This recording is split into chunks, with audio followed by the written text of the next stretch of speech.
Hello, welcome to Revenant Reads. I'm Vin, and this is another edition of Fresh Red Kills. So Fresh Red Kills is where I talk about books that I have recently finished. I've read quite a few books since my last recording of a Fresh Red Kills video. As I said in my previous video, and I've said in past videos, I've been very busy getting ready to put our house on the market. It is now on the market. I have a little bit more breathing room, and I'm trying to take the opportunity right now to at least make a video or two. So I have two books that I read in May. I have other books I read in May that I'm probably not going to have time to make a video for right now, but hopefully at some point this week I will have that chance. The two books that I'm going to choose to discuss are both history books. First one is Blitzed, Drugs in the Third Reich by Norman Ohler. And the other one is Battling the Gods, Atheism in the Ancient World by Tim Whitmarsh. This one I did as a buddy read with a viewer, Stephanie Cohen. So let's just get into it. So Blitzed I picked up, I started watching the Netflix series. It's something like World War II in color, something like that, or the major events, something to that effect. And they were talking about the Blitz, the Blitzkrieg, when the Germans invaded France. And Norman Ohler was on that episode, and talking, of course, about how drugs affected the Blitz, how they, helped to facilitate it in many ways. And seeing him on that show reminded me that I have this book laying around that I've been wanting to read. So I went and picked it up, and I enjoyed it. This, of course, translated into English, originally written in German. And Ohler looks at the Third Reich as a whole, and then Hitler in particular, through the lens of drug addiction. He looks at some of the drug culture and drug dependence that happened in the Weimar Republic. And he looks at things like, I think it's called Pervitin, which is essentially crystal meth, and how that was given to German soldiers during the Blitz. These tank drivers who wouldn't sleep for days, just driving across France, wreaking havoc.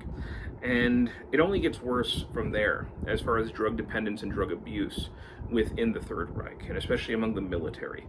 So he traces that. He traces how the drugs get worse, to the point where it's difficult to believe that it actually happened. But he relates how by the end of the war they had Hitler Youth, some like 16-year-olds, who they gave incredibly strong cocaine cocktails, and then they put them in these tiny little submarines, where I think there's only two of them. Maybe two of them could fit at a time. They were expected to basically defecate in their empty food tins because that's the only room that there was for things. And they get them high on this stuff, and they're supposed to go up the River Thames and blow things up. But they were so high, most of these kids sank to the bottom of the ocean. Some were just drifting for days, unable to get their bearings because they were so out of their minds, just drifting out in the ocean. So it was an eye-opening account for how bad things got with the Third Reich. And also we have with Hitler. Hitler's mental and physical decline during the war have been explained in many ways by different historians. And Ohler looks at drug abuse and the effects that it would have had on Hitler's body, as his doctors basically constantly pumping him full of narcotics. So the shaking, the mental decline, all of that we see, the kind of craziness that Hitler did, that he exhibited, we see through the lens basically of somebody being pumped continuously full of narcotics, and in a very convincing way. I think Norman Ohler does a very good job. It's a very fast read. Some of these chapters are very quick. You can get through this book in almost no time at all. Sometimes Ohler delves into more of a narrative history, explaining the shaking of Hitler's hands, or the way that Hermann Goering's eyes might change as the drugs hit him. So he does indulge in some of that narrative history, which cannot be always strictly historical, but it makes for a very entertaining read. And it also has quite a few images to go along with the text. There was one it was like methamphetamine chocolates or something like that they were. Oh yeah, here it is. Making housework more fun. Methamphetamine chocolates. Hildebrand chocolates always delight. So, you know, if you were in Germany and you wanted some meth with your chocolates, it was available. So anyway, I would definitely recommend this if you're interested in World War II and want to see it from a different perspective. I thought this was quite good.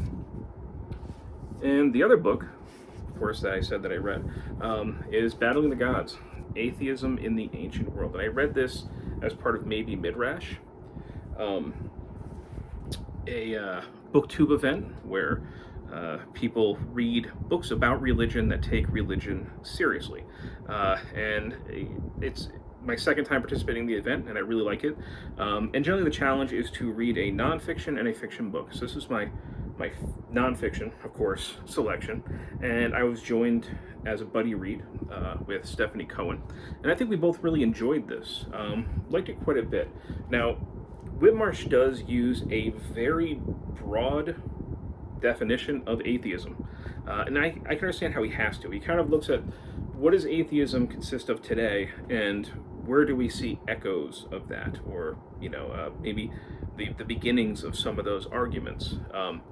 He traces atheism from early Greece all the way through the Roman Empire, and one of his arguments is the fact that we should see atheism not as an anomaly. We should not see theism as the default setting in the human brain, and therefore see atheism as an aberration.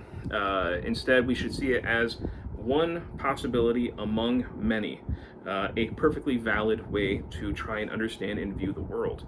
And that's how many of the ancients ended up seeing it. Now, at first, atheism referred to one who was forsaken by the gods, not necessarily one who didn't believe, but one who was without the gods. And then, by the time we get into classical Greece, it does become one possibility among many, and one that seems, except for some certain instances, like with what happened to Socrates, for the most part, it seems like it was quite tolerated for someone to be an atheist, someone to be a non-believer. Of course, paganism in the Hellenistic world, and in most settings, it seems, was more about what you did rather than what you thought.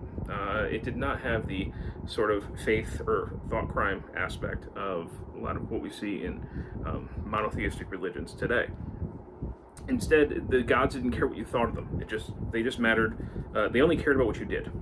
So, same with the community. If you were, doing whatever sacrifices you had to do, giving offers at the temple, they didn't care what you thought of the gods. Just don't mess it up for the rest of the community, because if there's a drought, they're going to probably look at you and wonder, why did you end up causing this? Because you didn't do what you were supposed to do. So they were more concerned with impiety rather than with belief. And that seems to go through quite a bit. As you get more and more into the Roman Empire, we start seeing more and more of what we would consider today to be actual, what we would recognize as atheism. And he goes through different schools of thought that would relate to atheism, even if they're not always explicitly atheist. The Epicureans kind of seem to, right along that line. The Cynics as well. He talks about things like Thucydides, which I read earlier this year, his history of the Peloponnesian War, calling that really the first atheist history, where the gods don't play any kind of part, which I thought was quite interesting. It did make me start to think of my own atheism, my own disbelief, and also my love of history, and made me consider how much I feel like my reading of history reinforces my non-belief. It's hard for me to see, with the randomness and insanity of thousands of years in history, that there is some kind of over-guiding, force trying to push it in a certain direction. I don't personally see any evidence for that. And I don't think Thucydides did either. So there's a couple times where he goes back to the way historians were writing at the time, and which I appreciate. Again, it made me a little bit reflective. And then, of course, we get to the point where Christianity, which of course was the cult of Christianity, starts to become more prominent. And you have then a system of government that adopts a religion in which it matters what you believe. And there's roots in this in even the Greeks, or especially like the Romans, worshiping mortals, rulers, kings, or emperors as gods, which didn't always mean that they were considered gods. It meant that they were worshipped as gods, and there could be a distinction there.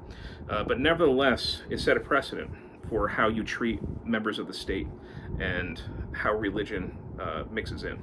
So as that continues with the Roman Empire, atheism becomes a dangerous political position, one that is not accepted any longer.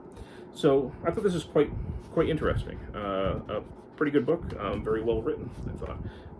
And if you're somebody who, like me, is of the atheist persuasion, and wants to see how, at least in the classical world, it developed, I would highly recommend this. So those are the two nonfiction books that I read in May. Blitzed, Drugs in the Third Reich, and Battling the Gods, Atheism in the Ancient World, both of which I would recommend. And if you've read them, I'd love to hear what you thought. As always, thank you, BookTube.